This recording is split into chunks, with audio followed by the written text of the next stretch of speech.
Hola amigos, hello guys, hello brothers and sisters. My name is Alex. I'm a traveler who exploring the planet already 10 years non-stop. Right now we are in Central America, in El Salvador.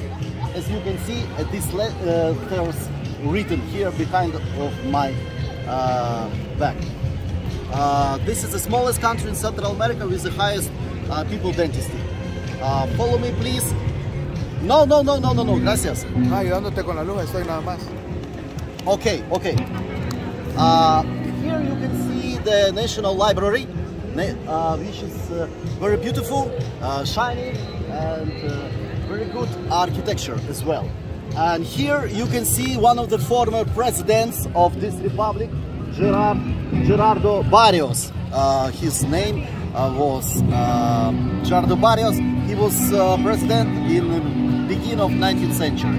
And here you can see one of the churches, cathedral, Catholic cathedral temples in this country. Right now we are in one of the main squares of the capital of this beautiful country. Capital has a name San Salvador. The country has a name El Salvador.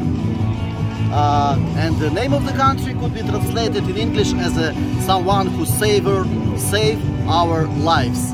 Because the country is super religious, had a high level of faith in God. Guys, that was a short review of my my trip here in Central America. Don't forget to subscribe to the channel, give me a like, write me nice comments, please share this video with your friends and make the bell in a black color. Don't forget, please. Thank you for watching. See you at the end of the world.